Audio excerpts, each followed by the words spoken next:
Fala pessoal, sejam bem-vindos ao segundo episódio da saga do nosso podcast no canal do YouTube Direito para Leigos.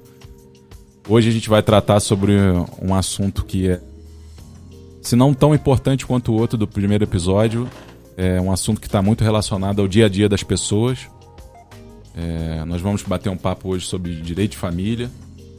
E é um direito que envolve diversos aspectos, né? Então hoje a gente vai ver aqui algumas pinceladas em união estável, em regime de bens de casamento, em contratos de namoro. São questões que são muito vivas no dia a dia das pessoas, né? E para a gente bater esse papo aqui, a gente tem vai receber uma celebridade, né? Uma pessoa que é referência na nossa cidade, né, Bruno? Nessa área de direito de família. Uma profissional que é extremamente engajada e referência não só para nós, colegas advogados, mas também para as pessoas que precisam de uma orientação relacionada a esse ramo do direito. Quem seria essa celebridade, Bruno? Fala para nós aí. Então, pessoal, quem vai conversar com a gente aqui hoje sobre esses temas importantes é a doutora Thaís, advogada, graduada pela Unifeso, na melhor turma que já existiu. Confirmo. Na faculdade. Falo isso porque a gente se formou juntos, né? A gente passou esse tempo juntos, aí, esses 5 anos juntos, e foi muito proveitoso. A gente estava batendo um papo aqui antes, que realmente a nossa turma foi uma turma muito, muito boa, que deu muitos frutos. Sim. Né? E a doutora Thaís, ela é pós-graduada em Direito de Famílias, profissional colaborativa pelo IBPC, extensão e mediação pela Ibradim, extensão em responsabilidades parentais pela Universidade de Coimbra e diretora da Associação Brasileira de Advogados, ABA, Teresópolis.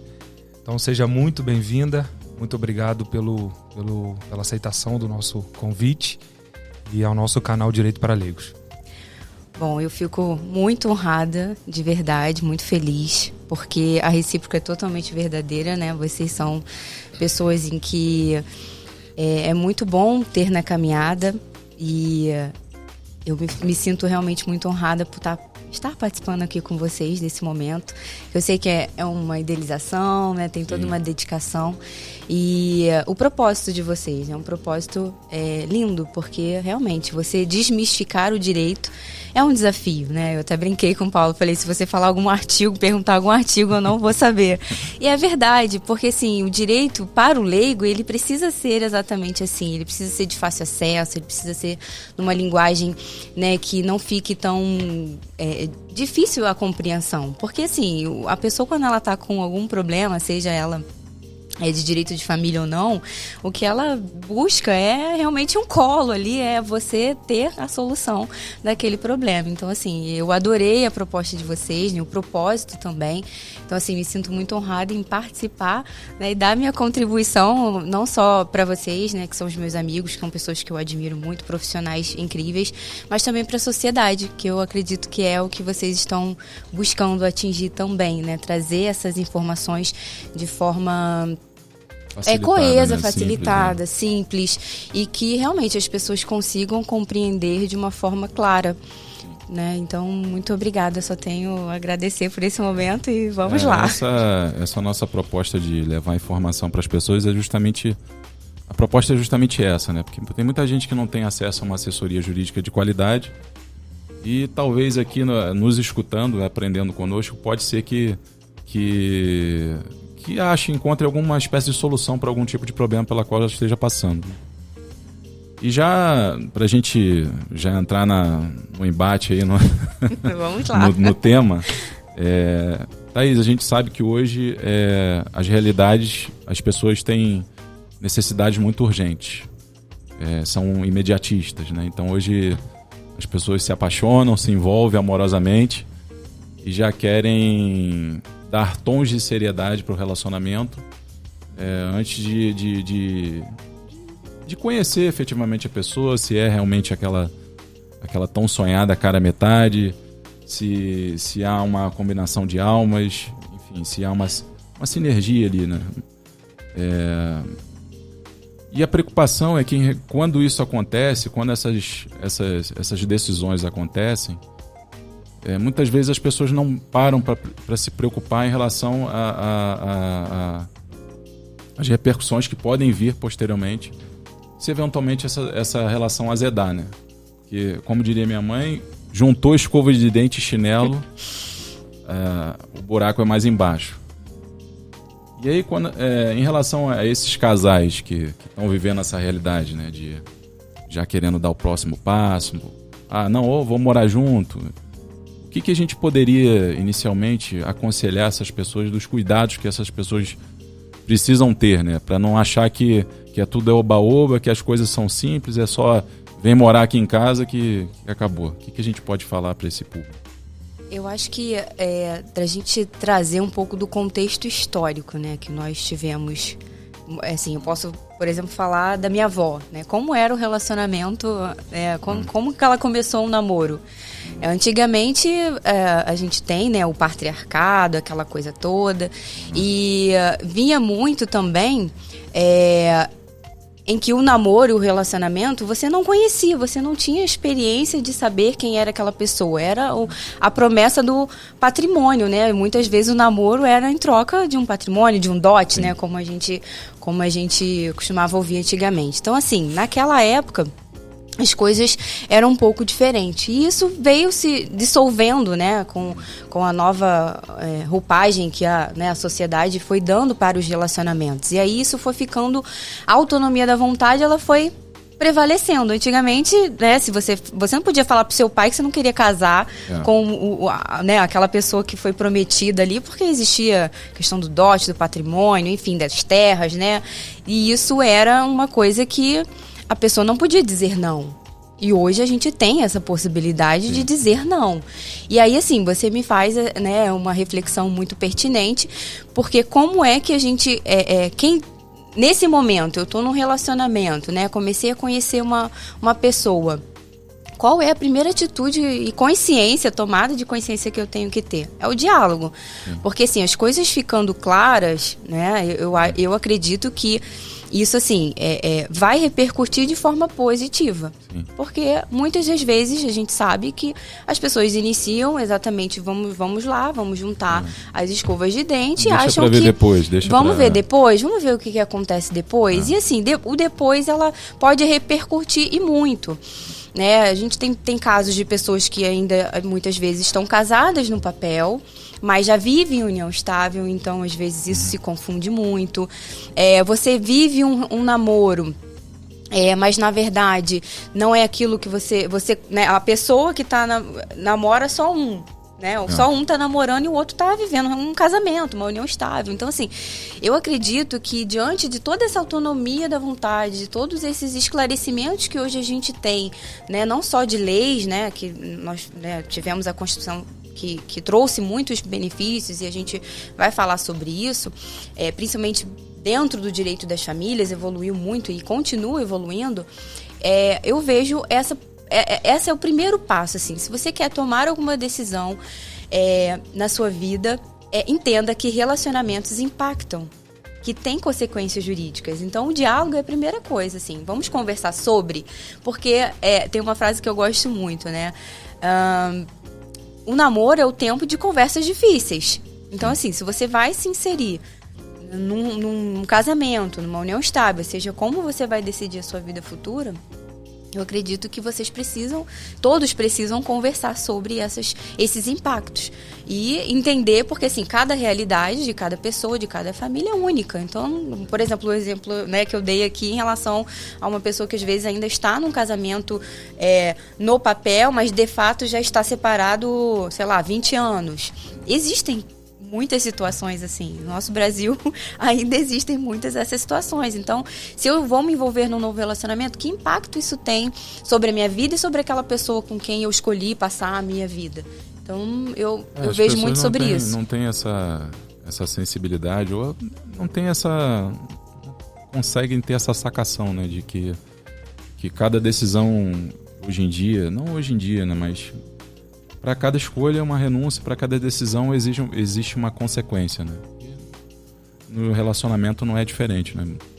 Com certeza. Sim, e dentro desse cenário surge também pra gente, né? É uma coisa inovadora, que é a questão do contrato de namoro. Né? Então, assim, é uma coisa nova para o direito, inclusive não tem previsão legal, nada, mas que cresceu muito de 2016 para cá. Eu até fiz um levantamento de 2016 até 2023, cresceu quase 400% as celebrações de contrato de namoro. Então, assim, as pessoas estão preocupadas. Estão mais atentas. Estão mais atentas. E até por conta do patrimônio em si. Né? Porque namoro é para todas as idades, gente. Então, assim, né? Tem pessoas que já estão com a vida formada, ou que já adquiriram algum patrimônio, enfim, que têm as suas vidas e existe a individualidade de cada um no sentido, eu quero compartilhar isso ou não?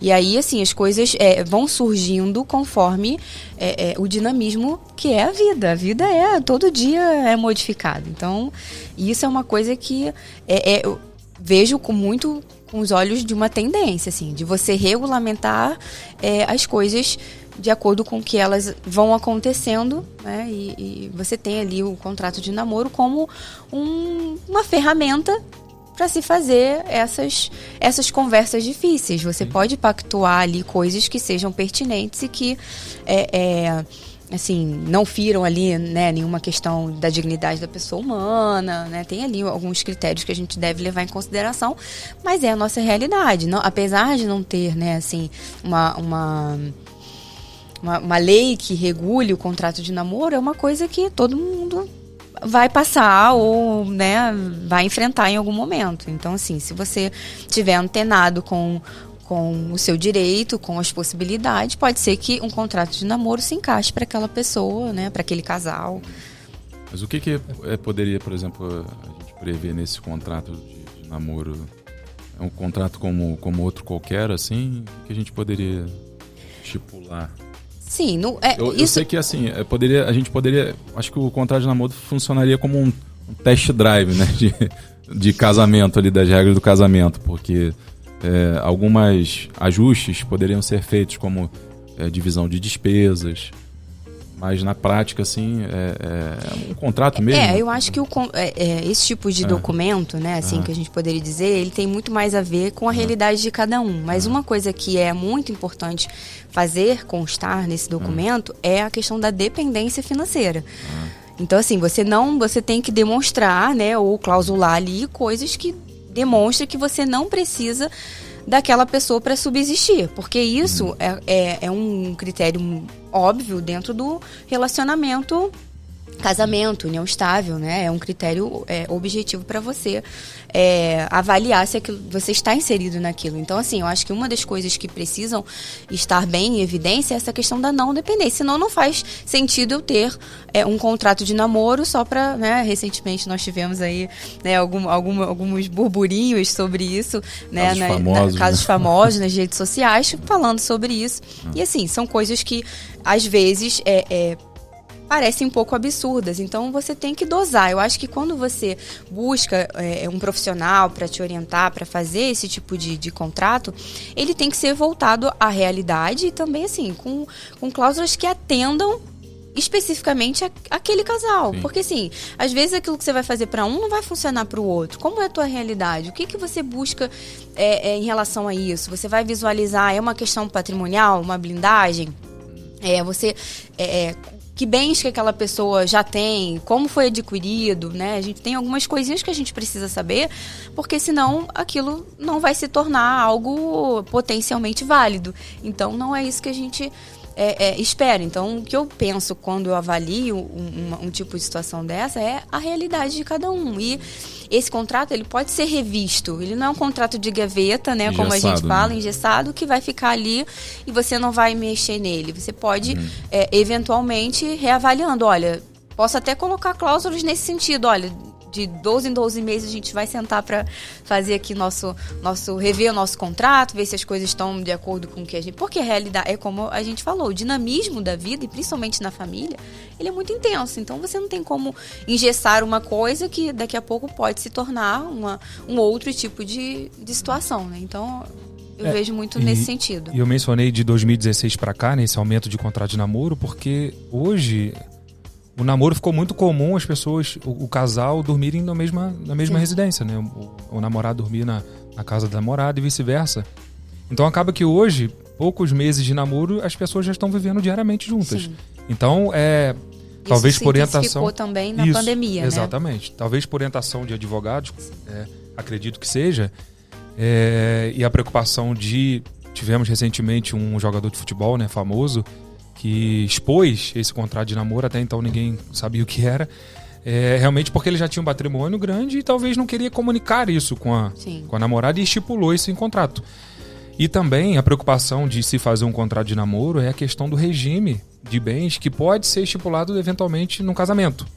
Que eu vi também que a tendência do judiciário é que se estipular em contrato de namoro o regime de casamento e na época da celebração do casamento não se respeitar esse contrato, pode ser declarado o contrato nulo. Então, assim, embora ele não tenha previsão legal, mas ele tem validade. As formalidades assim, tem que ser respeitada a autonomia de vontade. Né? Então, a tendência é fazer com que as pessoas que não queiram constituir família... E essa é um ponto... É a ideia da união estável no casamento. Exatamente. E do contrato também. Faz o contrato de namoro. Você pode, inclusive, dizer isso, olha, não tenho interesse em constituir a família. Porque também é um critério, né, para se avaliar isso. Sim. Então, eu realmente quero dormir todos os dias com a pessoa, mas eu não tenho vontade de ter um filho, de ter uma família, de ser dependência. Né? Então, isso tudo são coisas que podem ser antevistas, né? De uma forma racional, digamos assim. Porque é como o Paulo falou, né? As pessoas se conhecem imediatamente, já estão convivendo juntos, já juntaram a escova de dente. E a consequência disso? E se eu não quis, de alguma maneira... né, assim, no meu entendimento, eu não estava numa união estável, mas pro mundo jurídico você estava. Então, são esses os cuidados que a gente precisa ter, né, na hora de avaliar uma orientação e até mesmo entender se esse contrato vai atender aquela pessoa, né, aquele casal. Interessante que mesmo o direito de família trazendo diversas questões sensíveis, né, ainda assim, esse ramo do direito ainda comporta algumas peculiaridades que permitem uma flexibilização, alguns ajustes feitos pelas pessoas, que é essa questão do contrato de namoro. E uma outra questão que também as pessoas não têm muito conhecimento, que a gente vê na prática, é em relação ao chamado pacto antinupcial, né, que é a possibilidade da gente estipular anteriormente ao casamento o regime de bens que vai vigorar durante o casamento. Só que muitas pessoas não fazem isso. Vão empurrando com a barriga, e aí cai nessa realidade que a gente está conversando aqui, deixa para ver depois, casa sem ao menos falar sobre patrimônio, sobre ter conversas desagradáveis, como a Thaís falou. Se esquece que o casamento um dia acaba, ou pelo divórcio, ou pela morte, vai acabar. E isso acaba tendo justamente isso que eu ia falar.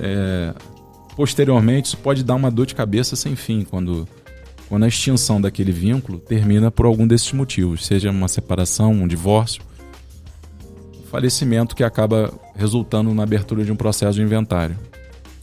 E aí, Thaís, queria te perguntar até, porque... acredito que seja de curiosidade das pessoas, eu tenho certeza que sim. Quando as pessoas não fazem esse acordo, esse ajuste em relação ao regime de bens que vai vigorar, qual é a regra que a gente tem que observar? O que passa a acontecer vindo essas pessoas a casarem, né? O que vai acontecer é a regra geral, que é o regime de comunhão parcial de bens. E assim, eu vejo muito recorrente, as pessoas vão ao cartório, elas se preocupam com a testemunha que tem que... Mas não sobre o regime de bens. Mas não sobre a escolha que elas estão fazendo. E é muito comum, às vezes, né, num divórcio, ou até mesmo quando a gente vai, né, fazer um inventário, a primeira coisa que você tem que saber você traz a sua certidão de casamento, o seu documento de união estável, que eu preciso...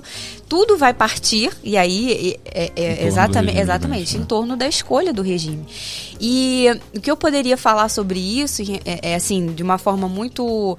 Como eu vejo na prática, as pessoas não sabem, elas não conseguem compreender foram as escolhas dela, tá? Isso é muito recorrente. Às vezes eu vou, por exemplo, num divórcio, eu vou atender o casal, né, ou uma das partes, e eu falo, mas como é que, né, como é que foi adquirido o bem e tudo mais? Eu tinha um apartamento que eu vendi e que eu comprei a casa onde a gente mora hoje. Tá, mas qual é o seu regime? Você comprou dentro do casamento, então vamos avaliar isso aqui, a não ser que você tenha subrogado, e aí é uma coisa que a gente precisa falar, uma dica bônus aí para quem, né, vai nos escutar lembre-se de subrogar. Se você não subrogou, você não clausulou, você não fez o dever de casa, que é se preocupar com essa questão, você entrou na partilha dos 50% para cada um. Sim. Que é o regime, né? Se o seu regime for a comunhão parcial de bens. Então, isso é muito comum, as pessoas não conseguem entender que exatamente na hora que vai casar, emoção, felicidade, meu amor, né? E na hora do amor falando mais alto, e aí na hora da separação vem não é mais o meu amor, é meus bens, né? Instaura aquela guerra. Exatamente. Então, esses tipos de conscientização, de elucidar aquilo que você está escolhendo, mesmo que seja, tudo bem, eu entendo o que é o regime parcial de bens, mas entenda que se caso você tiver bens particulares e você não subrogar ou você não, né, fizeram algo nesse sentido, as coisas se comunicam, elas se confundem. E aí, assim, como é que você prova isso diante do judiciário? Como que você... Então, assim, são coisas que a gente mesmo vai tecendo um aramado que depois a gente não consegue, o advogado não tem soluções mágicas para resolver, porque o que vai desenhar ali é o que está dizendo no papel. Então, dificilmente você consegue, né, assim, a não ser que realmente tenha uma prova muito contundente, mas fora isso são coisas que vão se dificultando. Então as pessoas precisam ter um pouco mais de consciência sobre o regime. Uma coisa que eu acho que é interessante falar sobre isso é que, por exemplo, né, você falou do pacto. Sim. O pacto, ele assim, até pouco tempo ele não era uma coisa que era muito falada. A gente tinha na nossa legislação, isso era acesso às pessoas que detinham muitos bens. Então as pessoas não falavam sobre as possibilidades de, peraí, eu quero conversar sobre isso, eu quero entender como funciona, eu não quero que isso se comunique, porque isso foi uma coisa, né, minha, ou que eu, né, teve um esforço individual. Então, isso são coisas que precisam ser faladas. Se você não se comunica, se você não coloca na mesa aquilo que é importante, isso vai se tornando e se estendendo de uma forma que depois não tem como a gente criar, né, como eu falei, criar soluções mágicas. Então, a importância do pacto, né? Se você fez um pacto e você tem um bem anterior ao casamento, você tem que procurar trazer esse pacto à luz do conhecimento público. Então, registre isso, né? A outra dica bônus que eu poderia dar em relação à questão da subrogação, porque é uma coisa que as pessoas não fazem. E assim, eu já peguei vários casos no escritório em que a pessoa fala sobre isso. Ou então, eu casei ou vivo em união estável. Quando você não escolhe o regime de bens e cai no regime, né, parcial de bens, legal, né? No regime legal, você esquece algumas coisas. Por exemplo, eu casei, mas eu comprei com o meu dinheiro, né, porque tem muito isso às vezes, né? Eu comprei com o meu dinheiro o meu carro. Eu paguei as prestações do meu carro, mas você esquece que você está dentro de um casamento e esse bem ele vai se comunicar. Então as pessoas, elas não conseguem muitas das vezes entender isso, e é aí que moram os conflitos. Se você não tem conhecimento de um ato jurídico que você fez lá, na hora do amor, na hora, né, do meu bem, você vai se complicar na hora dos meus bens. Porque uma coisa, né, eu já ouvi isso diversas vezes. Não, mas fui eu que comprei, ela não me ajudou, não. Não, mas peraí, ela não te ajudou, mas, né, existem outras coisas que são importantes e que, né, nesse caso, a gente não tem como desconsiderar. Então, qual o seu regime de bens? Regime parcial de bens. Então, já entrou na partilha de 50%. E aí, nas características desse regime, vai se presumir que aquele Exatamente. Patrimônio foi montado... Contribuição daquela contribuição pessoa. Com esforço de ambos, né? Isso. Hoje a gente tem até é interessante a gente colocar que hoje a gente tem um privilégio uma primazia, né, desse entendimento, do esforço comum do casal, porque a gente tem até decisões em tribunais superiores que até mesmo no regime de comunhão absoluta, né?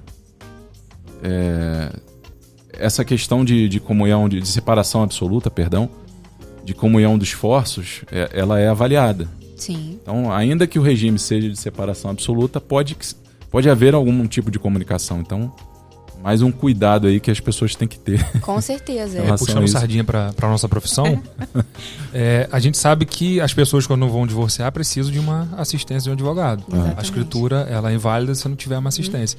E deveria ser também para se casar. Porque aí chegaria... Planejamento familiar. Faz um planejamento, Exatamente. chegaria, doutor, esse é o meu cenário, o que você me orienta? Orienta a fazer isso, se tiver patrimônio, se não tem. Porque senão as pessoas fazem isso realmente sem ter conhecimento. E também entender que muitas pessoas, às vezes, né? Uma vez eu fui consultada exatamente num planejamento, eles não eram... estavam pensando em uma união estável e queriam escolher um regime que não o regime da comunhão parcial de bens. E ela queria entender como se dava, né? Eu vou ter direito a uma pensão, por exemplo, porque pode ser... Eu escolhi o regime de separação total, e aí eu não vou ter direito a uma pensão, isso não existe. Então, assim, são essas coisinhas, né, que são básicas, mas que você precisa, muitas vezes as pessoas não conhecem e ficam com medo, às vezes, de optar por um lado por perder no outro. Mas, na verdade, não é isso. É porque, assim, o que falta é exatamente essa assessoria. E é um trabalho que eu desenvolvo. Também de assessoria para pessoas que estamos noivando, quero casar, quero pensar, quero escolher de uma forma assim, em conjunto, como vai ser as coisas, né? Eu tenho alguns casos que eu já participei em que foi exatamente isso. As pessoas, olha, a gente, né, eu já tenho um patrimônio, ou eu gostaria de adquirir um patrimônio, mas não gostaria de contribuir para esse patrimônio. Então, como é que a gente faz? Como é que a gente delimita o caminho, né? Eu gostaria de deixar... registrado que a minha contribuição vai ser de 70% e a contribuição da outra parte de 30%. São coisas que vocês podem conversar. Então, esses institutos, essas ferramentas, isso nos possibilita não ter conversas tão difíceis depois. E o desgaste que isso leva. Então, assim, é o que eu tento, né, de uma forma assim, muito... levar para as pessoas, porque você pode falar de amor e você pode falar de bens, de patrimônio, de possibilidade, uma conversa saudável e leve. E esse meu slogan, assim, né? Fale de coisas difíceis com amor, por que não? E aí talvez você possa ser até mais feliz se você já tiver ali, né, essas cláusulas definidas, essas, né, situações definidas. E olha que bacana, que produtivo o nosso papo aqui. Em curto período a gente já deu 2 dicas de maneiras de se precaver em relação aos problemas que podem existir posteriormente ao casamento ou a se tomar uma decisão de levar uma relação para um momento mais sério, né? Uma situação mais séria. E um tema também importante e que a gente vê crescendo muito é a questão da união estável, né? Quanto a gente vê as pessoas vivendo união estável e sem se preparar, sem planejar e muitas vezes vivendo dentro da mesma casa e não podendo converter depois em casamento. Depois a gente vai falar um pouco sobre isso. E a gente sabe que a união estável não exige formalidade. Diferente do contrato de namoro, que não há previsão legal, a união estável tem previsão legal, inclusive na Constituição Federal. Né, que o Estado tem o dever de proteção, né, da família e da união estável como entidade, né, familiar. Então, assim, é um tema muito importante que as pessoas convivem e vivem muito de união estável. Então, eu queria te perguntar... que você falasse um pouco, né, sobre a união estável, quais são os requisitos, quando pode configurar a união estável, quando não se configura. A gente pode falar sobre os mitos, né? Eu acho que isso é curiosidade que o povo gosta. Exatamente, os mitos, né? Hoje, assim, nós não temos mais no nosso ordenamento jurídico aquela questão do tempo. Eu preciso de 5 anos, porque era uma coisa muito, né? Com certeza você já deve ter ouvido essa pergunta. E já aconteceu muitas vezes. Hoje nós não temos mais essa questão do tempo em si. né?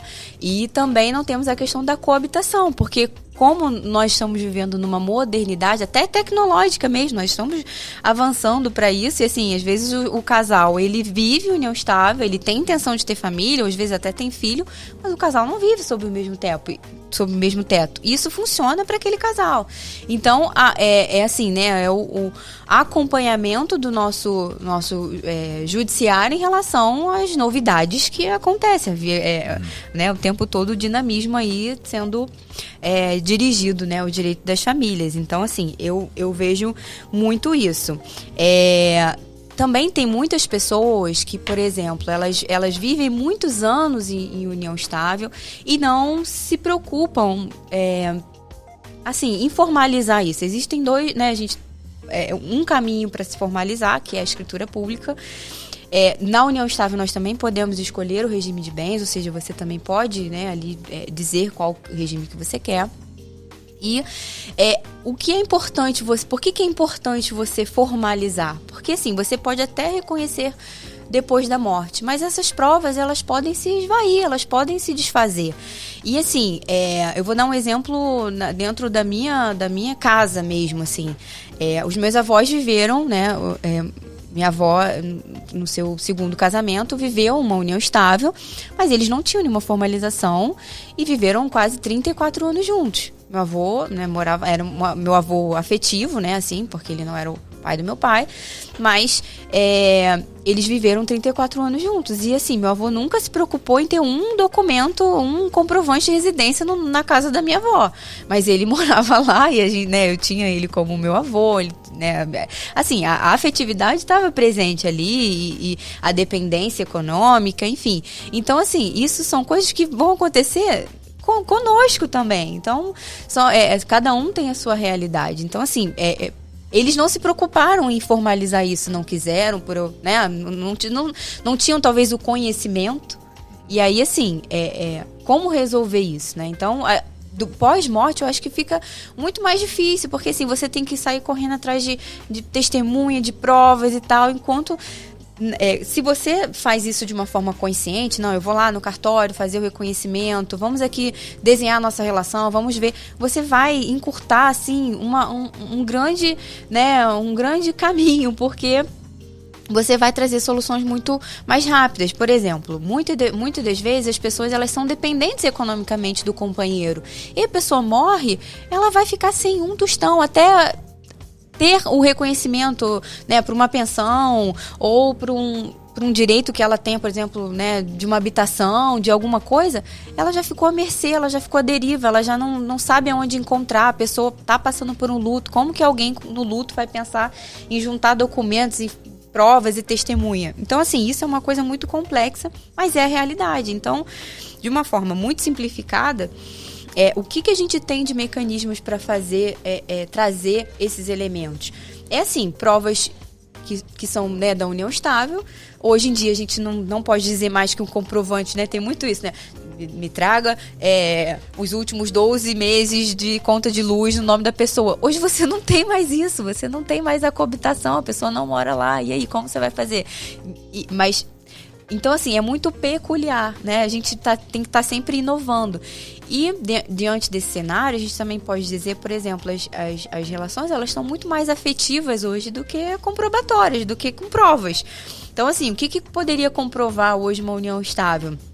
Eu já vi casos, né, não só testemunhais de pessoas que podem, né, conhecem ali, sabem que a pessoa queria construir família, enfim, né, que são feitas ali a instrução probatória daquele processo, mas que tipos de prova eu poderia trazer? Tem pessoas que são dependentes, até hoje tem isso, dependente de plano funeral, pessoas, plano dental, plano de saúde, tem outras coisas que você pode fazer, né, que você pode demonstrar que havia aquela união. Já vi até matrícula de academia ser prova, ser objeto de prova. Aqui eu me matriculei na academia junto com a pessoa e a gente frequentava a academia e tal. Então, é uma prova, é uma substância. Cartas, né? Antigamente se mandava muito cartas, né? Você se comunicava por cartas. Eu já consegui um reconhecimento de união estável o falecimento ocorreu em 2012 e uma das provas muito contundentes era cartas que eles trocavam, ele dizia que amava, né, nossa família. Então, assim, isso tudo são características que podem trazer como elementos para constituição, né, a verificação do reconhecimento dessa união estável. Então, assim, são provas que são importantes. Então, assim, se você está numa união estável e você quer formalizar isso para resguardar direitos futuros, faça isso enquanto vocês estão bem, que a família, né, tá ali, tá tranquilo, porque isso vai resguardar os direitos dos filhos, da companheira. Então, assim, são coisas importantes que a gente precisa fazer. Depois vai dar mais trabalho. Então, por isso o planejamento. Se você pode planejar, faça isso enquanto há tempo. E é importante a gente falar também que nem todo mundo que mora junto está vivendo em união estável, né? Porque tem alguns requisitos para se conviver em união estável. O próprio Código Civil coloca, né, dispõe de alguns impedimentos para o casamento que, inclusive, são colocados também para a união estável. Por exemplo, ascendente, descendente, pai e filho,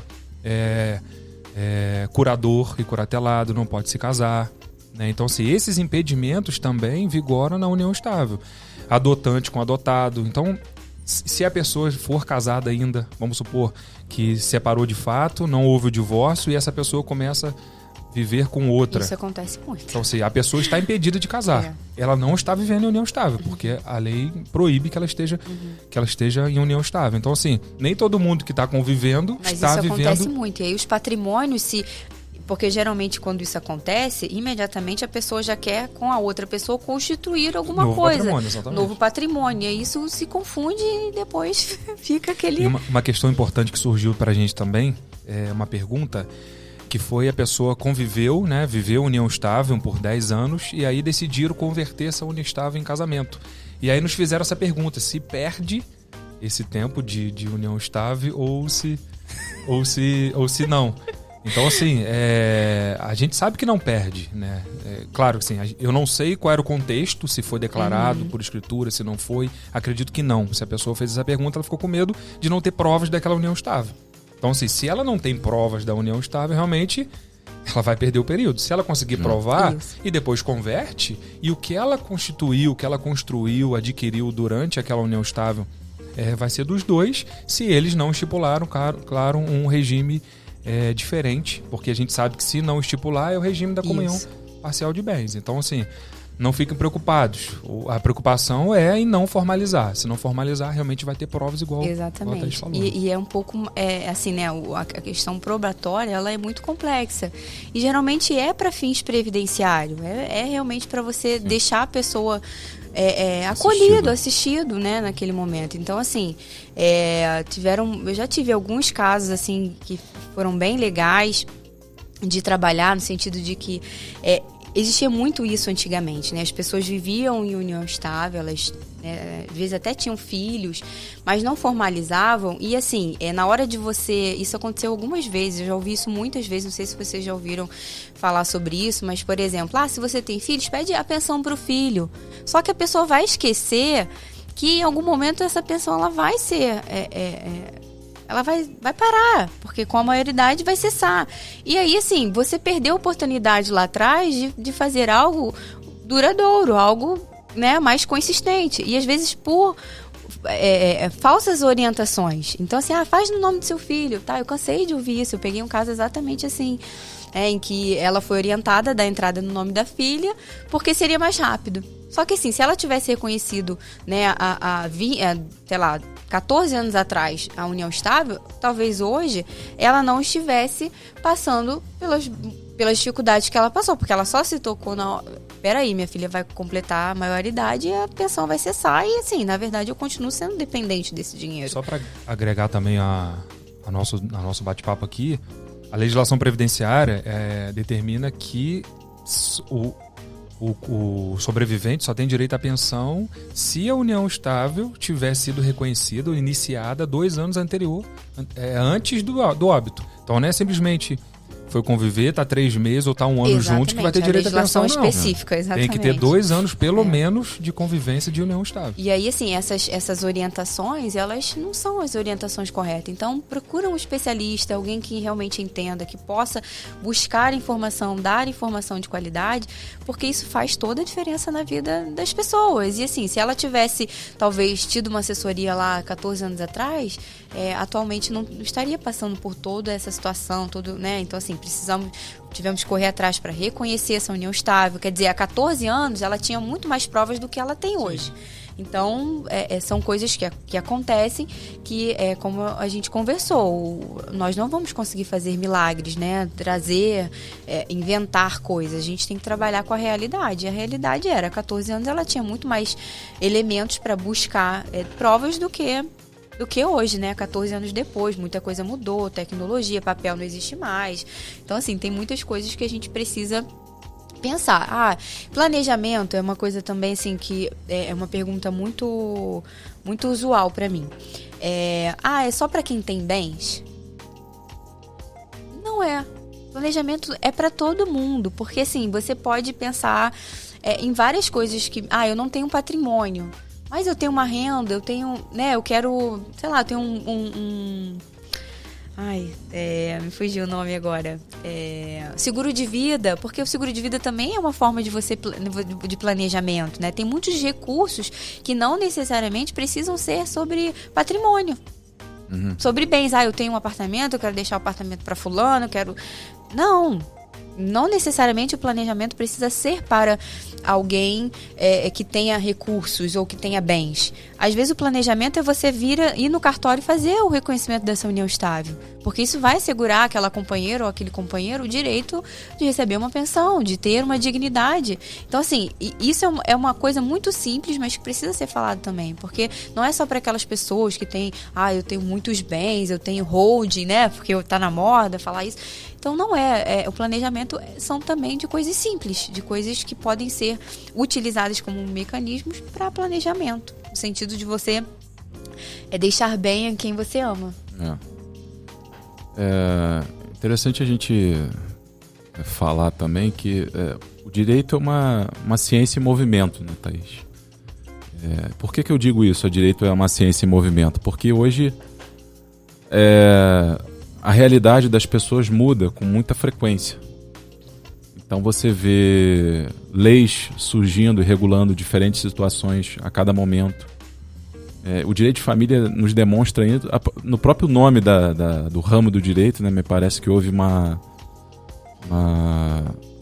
atualização, porque eu acho que hoje é até errado falar em direito de família. Das famílias. Seria direito das famílias. Porque hoje as famílias aceitam diferentes composições e configurações, né?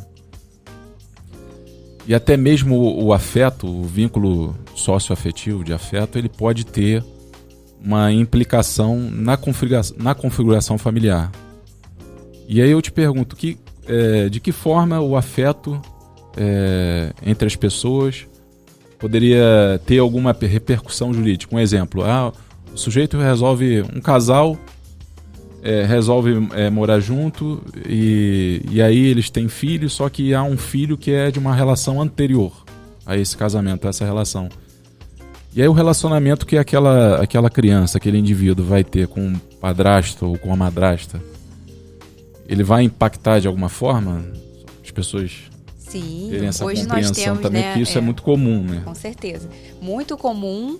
E assim, hoje, né, com o nosso direito em movimento, já se reconhece direito socioafetivo. Né? Já existe um valor jurídico para socioafetividade, para afeto. Então, isso é uma coisa que implica, sim, nas relações.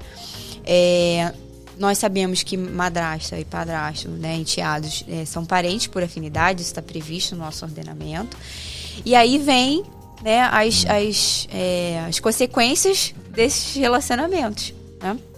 Então, assim, a socioafetividade, quando reconhecida, tá? E assim, por mais que exista ali dentro daquele contexto familiar, eu trato meu enteado como um filho, a gente vai falar um pouquinho mais, né? Eu vou falar um pouquinho das repercussões sobre isso, mas assim, você tem aquela, né, aquela figura ali, tanto é recíproco, né? E assim, às vezes existem pessoas que, eu não tenho tanto contato com o pai biológico, aquela coisa toda, e você sente, né, aquele desejo, não, olha, eu criei aquela pessoa como meu filho, então eu quero ver reconhecido essa paternidade, não? Então, ou maternidade, isso também acontece. O famoso pai é quem cria. Né? Exatamente. Então, isso pode acontecer, e sabendo que a partir desse reconhecimento, tá, isso vai gerar efeitos jurídicos.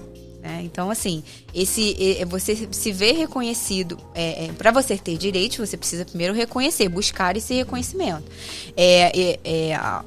Atualmente, né, nós tivemos uma alteração, isso estava sendo feito de forma no cartório, né, as pessoas iam lá, faziam as declarações e tudo mais.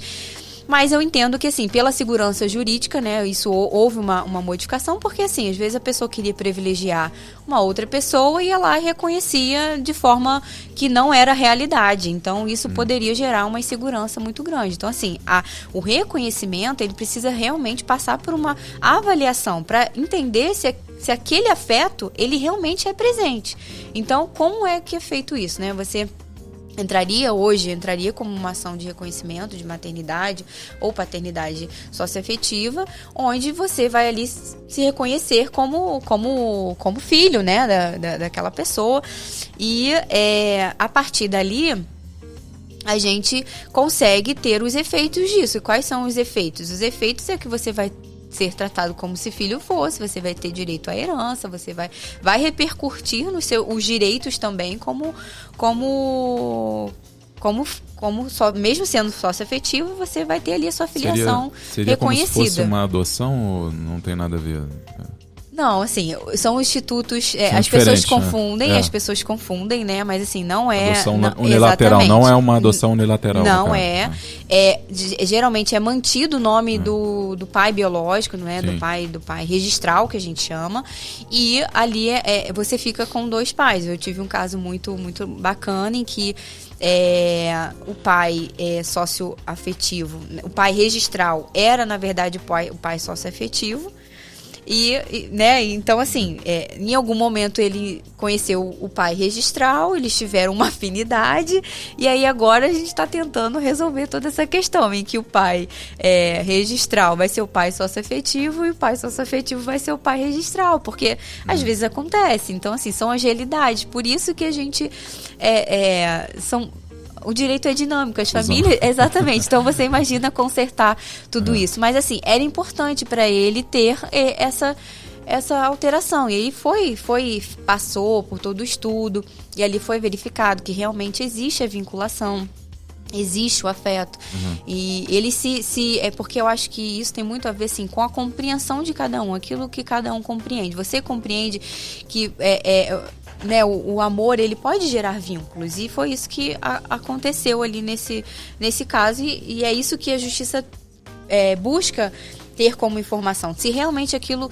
Vamos validar isso? Vamos ver se realmente isso está presente, se realmente isso está acontecendo de fato, para que não exista uma burla ou uma fraude, porque pode existir. As pessoas, infelizmente, as pessoas usam às vezes os institutos para burlar algumas coisas, e não é o interesse do instituto, assim, porque é aquilo, que prevaleça o amor, mas que de uma forma que as pessoas tenham consciência dos atos que elas estão tomando e que tem repercussões. Hoje a gente já tem também o reconhecimento, teve até recentemente, né, do Tim Maia, né, que eu não me lembro agora exatamente o nome do rapaz, mas ele tentou um reconhecimento de paternidade socioafetiva e não ficou caracterizado que existia a afetividade paterna ali para que fosse reconhecido. Então, assim, a gente não conhece os pormenores do processo, porque é segredo de justiça, mas assim... a gente vê as repercussões e consegue entender que hoje a afetividade, ela é uma coisa que é real nas relações, e que a gente precisa... Como vamos lidar com isso? Então, assim, lidar é entender a realidade de cada um de uma forma peculiar e avaliar se realmente aquilo está presente ou não dentro dos critérios legais. Bom, chegamos ao fim de mais um episódio do nosso canal Direito para Leigos. Quero agradecer a sua audiência, a sua paciência. Espero que que vocês tenham gostado do tema, do debate, do nosso bate-papo aqui. Pra gente foi muito legal, foi um prazer enorme. Já quero agradecer também a doutora Thaís. Muito obrigado mais uma vez pela aceitação do nosso convite. As portas estão sempre abertas para novos debates. Tá? Retorno, né? Isso. Retorne em breve, que com certeza, assim como foi o nosso bate-papo hoje, vai ser com certeza muito edificante, né? A população é carente dessas informações. Tá? Em nome do canal Direito para Leigos, muito obrigado. Eu que agradeço, Paulo, Bruno. Vocês são pessoas, né, que eu admiro muito. E que esse projeto só cresça, multiplique e que as pessoas realmente tenham acesso com boas informações, porque o mundo precisa disso. O mundo precisa, né, de pessoas que gostam de colaborar, e vocês são essas pessoas. Então eu agradeço muito o convite e gostaria de deixar, né, como última mensagem: planejem, tenham conversas difíceis, procurem, né, bons profissionais, pessoas que possam atendê-los, que possam dar boas orientações, porque nunca é ruim, né, a gente tratar de assuntos que, por mais que sejam difíceis, né, a gente sempre pode trazer clareza para as coisas. Tenham, né, façam um diálogo, exercitem isso dentro do relacionamento, né, das relações humanas, porque sempre vai valer a pena. Então, só tenho que agradecer e contem comigo sempre. Obrigado, Thaís. Obrigado por ter vindo. Assim que a gente fez o contato, a Thaís foi gentil e prontamente nos atendeu. Pessoal, esse foi, como o Bruno já falou, o segundo episódio do nosso podcast, do nosso canal Direito para Leigos.